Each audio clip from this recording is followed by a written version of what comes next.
All right, let's get started. Uh, Oops. Okay, so we'll finish the clustering algorithms today. And last time we introduced the mixture of Gaussian models, and looks like people are scared away by the complexity of that model, but it's okay. And today we're gonna show uh, two examples of running the mixture of Gaussian models. So the first one, we will use a 1D Gaussian distribution or a 1D dataset basically. And for the second example, we'll look at a two-dimensional datasets that in which each instance will have two features basically.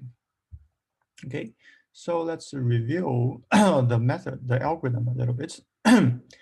So it's quite similar to the k-means, and remember, our goal is to um, wait a second. Our goal is to assign a probability to each data points, and these probabilities indicates how likely that each data point is from one distribution.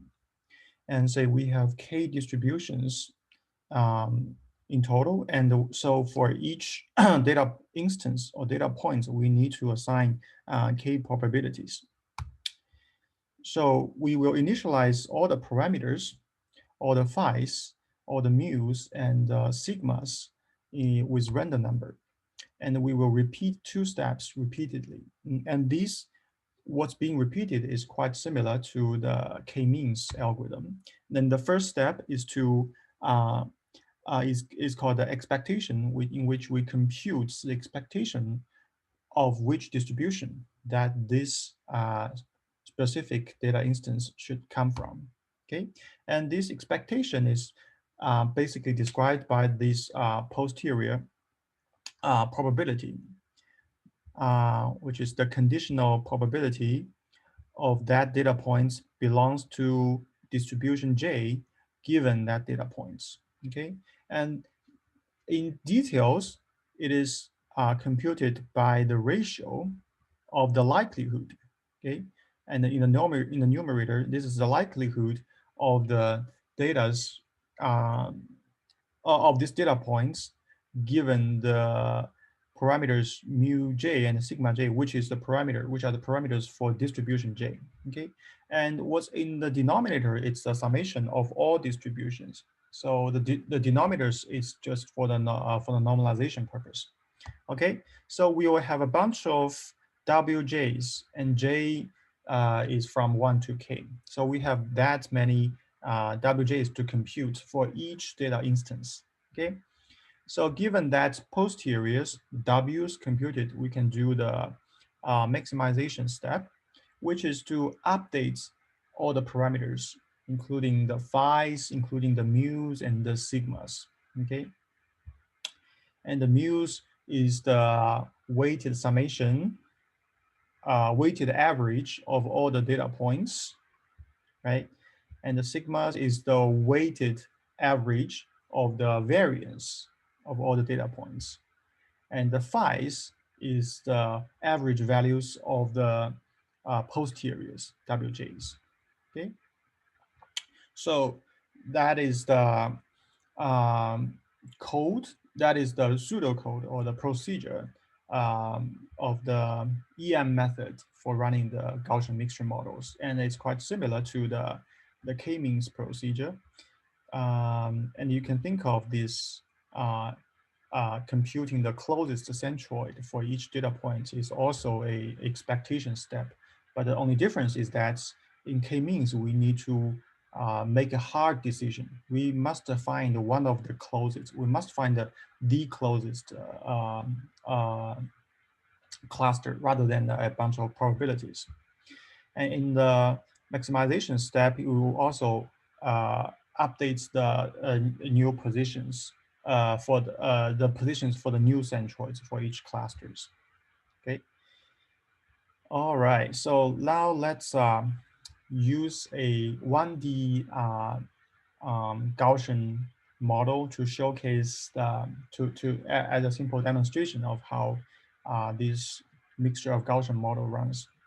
And we assume the k is 2, and it's quite the problem that we talked about before. It's the weight of fish, and we want to find the centers for 2 fishes, right? We want to know, first of all, we want to know how many, but that is by observation. By observing the distribution of all the data points along x-axis, we can guess that there might be 2 clusters, right?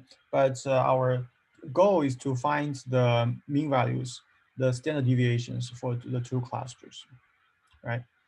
So given the distribution like this, we know that one is the salmon and one cluster is for tuna. So we can randomly initialize all the parameters, right, with phi's, mu's, and sigmas, but with this little superscript 0 to indicate that these are the initial values, okay? All right, so we may have initial distributions like this, okay, and these are all bell-shaped curves because that is the shape of a one-dimensional Gaussian distribution, okay? So now you can notice that I have one data point indicated by this black, painted in black. So we're gonna use that data points as an example to show one iteration of the EM method. So in this E step, given that data points, what do we need to compute? The E is for expectation. So we want to estimate the posterior probability for that data point, which is to say how likely that data point is from salmon versus how likely it is from tuna, right? So we're gonna compute the probabilities, the posterior probabilities for being salmon or versus being tuna, okay? And these posteriors, they are computed using the likelihood.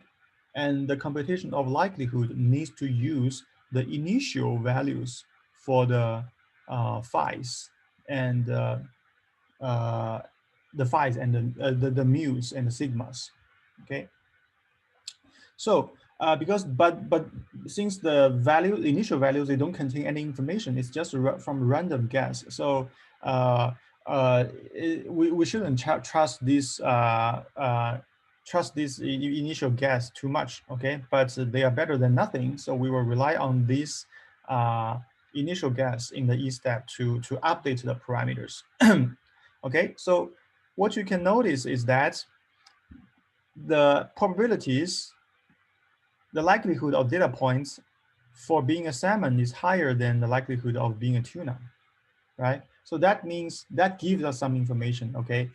So according to the random initialization, that data points is more likely to come from a salmon's distribution as opposed to the tuna's distribution, right? Because it has higher probability values in the PDF function, right? So that is our basis for making the first maximization step. So in the maximization step, we will need to adjust those parameters, adjust those mu's and sigmas, okay?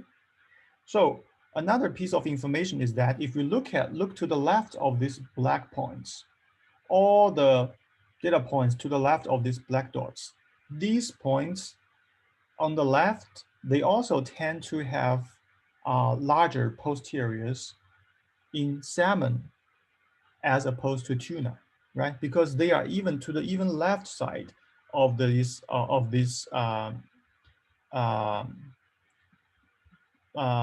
black data points that we select. So which means in the same coordinates, in the same x-axis, those data points to the left, they should have higher posterior probabilities in salmon than in tuna, right?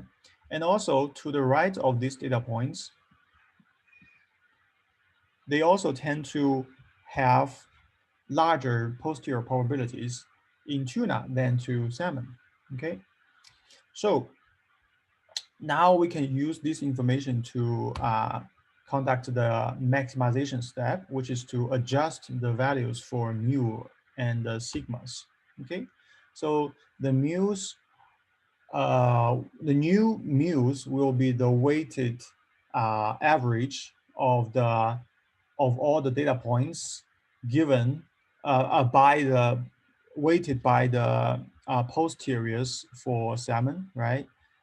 And the new mu for the tuna will be the weighted average of all the data points, and the weights will be the posteriors for tuna.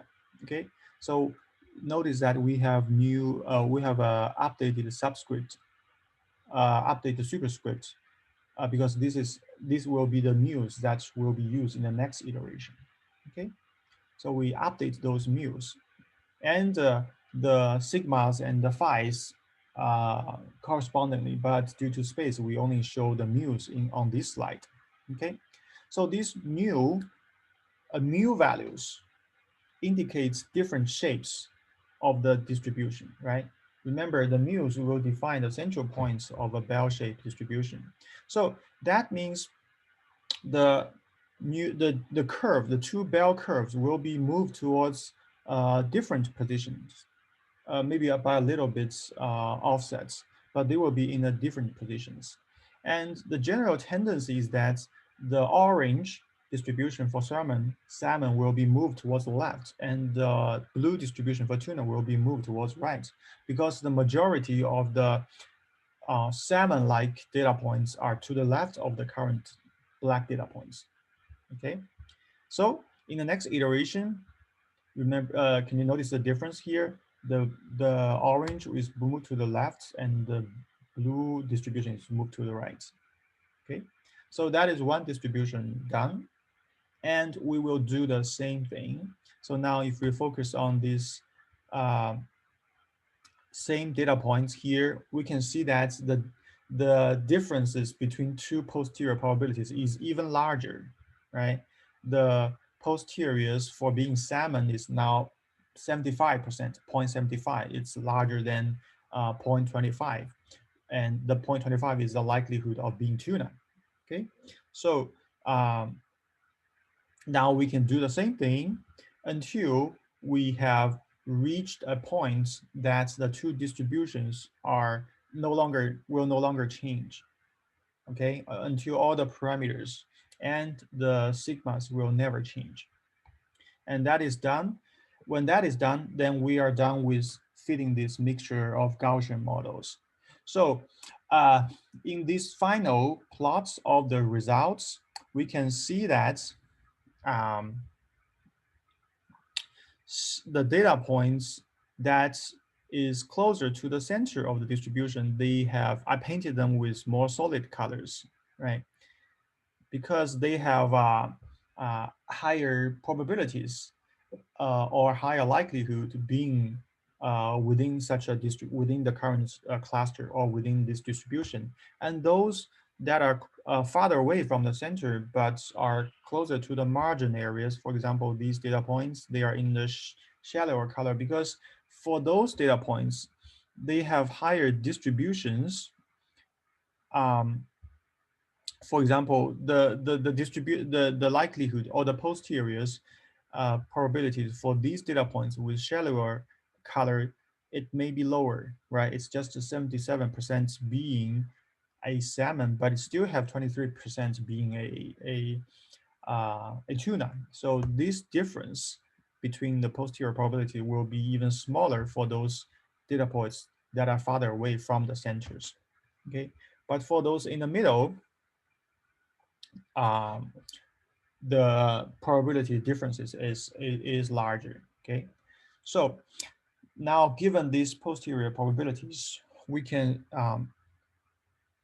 probably we can say that the data points, we can claim that there's 77% that this data point belongs to salmon, but we are not 100% sure, and it is likely that we have 23% of chance to make a mistake. Okay, so I think this is the where this is why the mixture of Gaussian model is powerful. It allows for more space of interpretation of the model's outputs. It doesn't make a very hard assignments on the clusters. It allows for sloppiness, allows for different possibilities. Okay, so that is a simple demonstration for the 1D Gaussian distribution, 1D Gaussian models, Gaussian mixture models. Okay, so it'll be more or less the same thing for multivariate Gaussians, but the mathematical formulas would be a little different because for multivariate Gaussians or multidimensional Gaussian distributions, it is not the variance or the standard deviations that we need to compute, but rather the covariance matrix, which measures the how different features or how different dimensions covariate with each other. So a random vector, we will first look at how the multivariate Gaussian distribution is distributed, is represented in mathematics. So we assume a random vector and it has n dimensions. We assume it is a multivariate Gaussian distribution if the probability density function, PDL function, can be represented by this formula. So what's different from the 1D case is that now we have a sigma here. This sigma is something we have come across in the PCA chapter, right? We use the covariance matrix. We use sigma to represent the covariance matrix, and this is exactly what the covariance,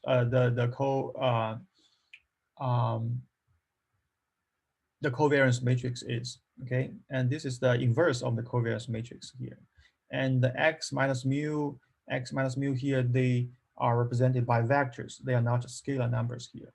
Okay, so this is the multiple dimension multivariate Gaussian distribution. Okay, and for computing the probabilities, we need to use multi-step or multiple dimension integrals to compute the probabilities, which is also different from the single dimension case. Okay, so let's look at the covariance matrix more closely. Okay, so if they are 1D random variables, xi and yj's, then the covariance is defined by the expectation of this term, the product between two differences. Okay, and we can further rewrite it into this form. So if it's if x and y's are ND random variables, which is higher dimensions than a 1D variable, then the covariance matrix is the n by n symmetric matrix. Okay, so this is something we already know in the PCA lecture, right? Lecture for PCA. So it's basically asymmetric because if you look at this term, the second row, first column is the same thing as the second column, first row, and in which the entry at the ith row and the jth column is the covariance between two random variables, xi and xj. Okay, so that is the definition for the covariance matrix. So given the covariance matrix, we're able to describe the shape of a multivariate Gaussian distribution. So in the simplest case, it's a 2D Gaussian distribution, which can be visualized in the 3D space easily. Okay, so now x is a two-dimensional random variable, x1 that has two components, x1, x2, and it has two, the mean values is also two-dimensional, mu1 and mu2. And the covariance matrix is a 2x2 matrix. Okay, and the for entries for the matrix is sigma 1 square, which is the variance for the first components x1, and this sigma 2 is the variance for the second component of x. Okay, so this x1 sigma 1 times sigma 2, sigma 1 times sigma 2, these are symmetric matrix entries, and they are the covariance between x1 and x2. Okay, so if we the PDF function for these 2D vector is like this, and if we plot it into a 3D space, this will be this curve, or this like a little hill will be the PDF function, and we can draw contours along this PDF function. Okay, so a special case is that the covariance is diagonal, which means the covariance terms is 0, which means that the x1 and x2, the two dimensions, they are the covariance between them are 0, which means they are not totally related.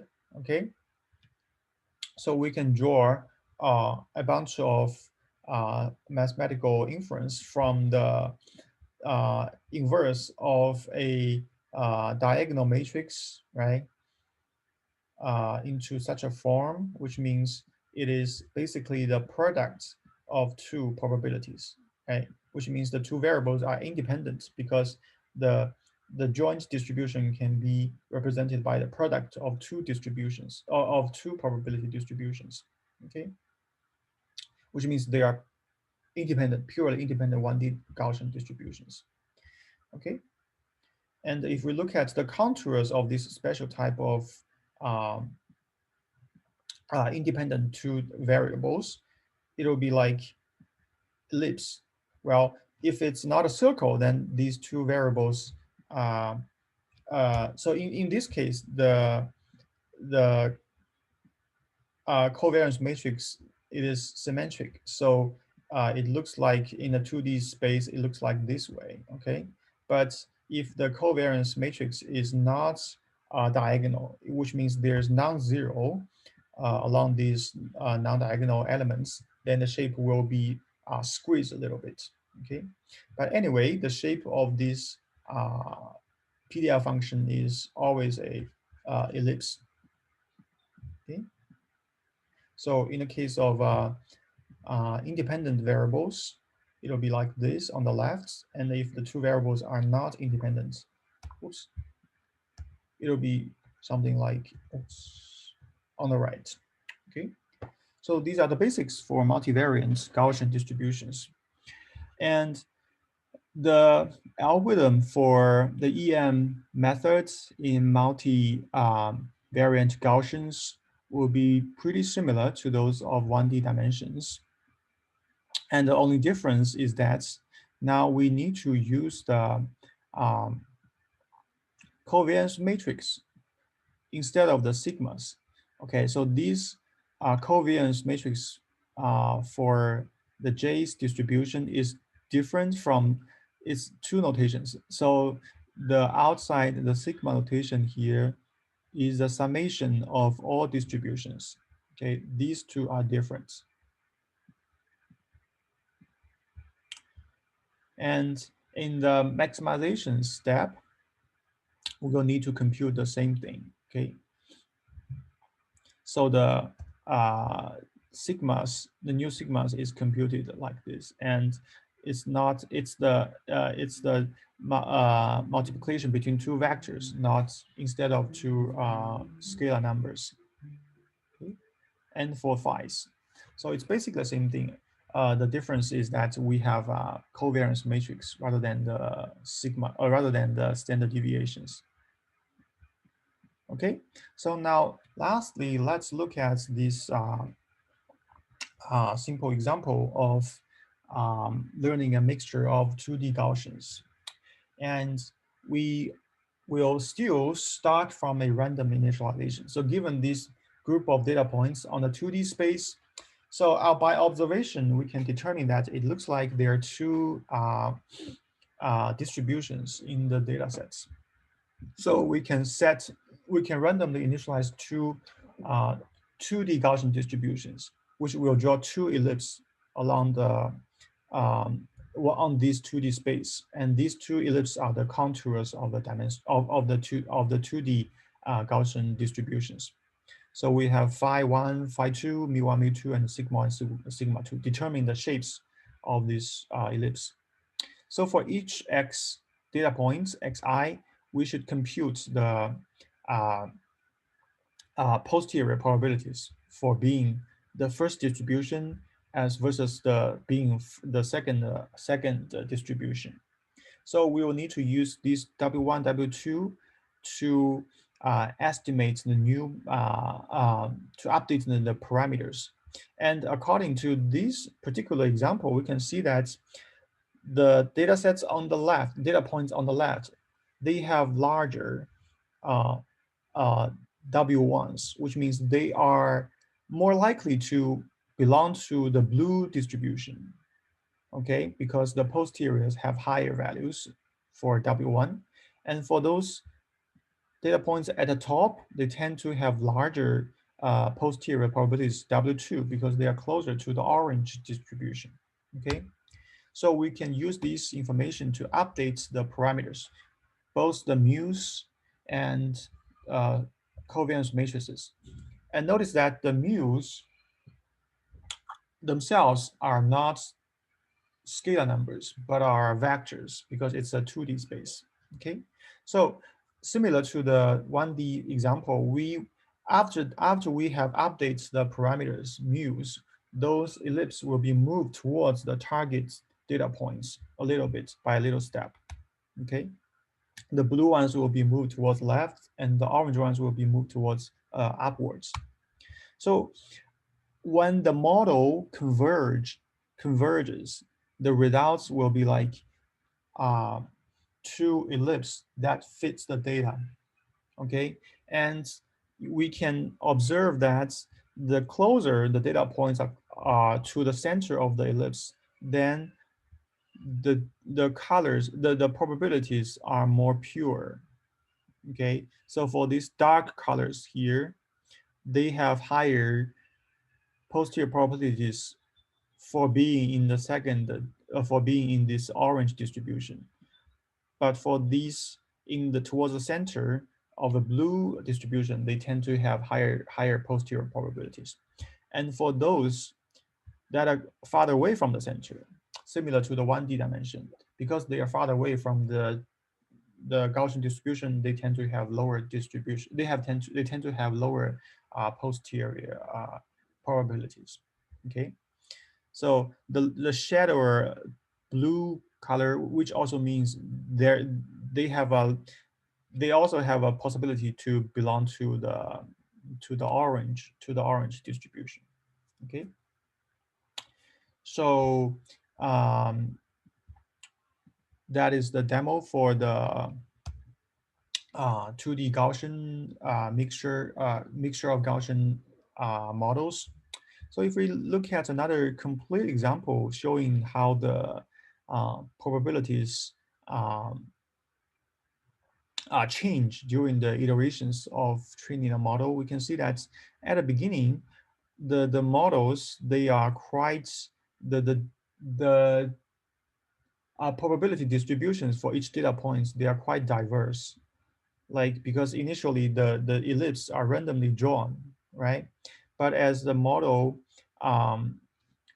is getting trained and the parameter getting tuned, the data points, the probability for each data points have become more pure because the centers are being found, and eventually the data points um, have pretty decently pure colors, which is the probabilities that these data points belong to this Gaussian. And those red colors data points belong to the red Gaussian, and the green colors belong to the green Gaussian, okay? And there may be some slight probabilities showing that, okay, these data points may have certain distribution, certain proportion of probability being to the, belong to the blue distributions, but which is not visible on these visualized plots. Okay.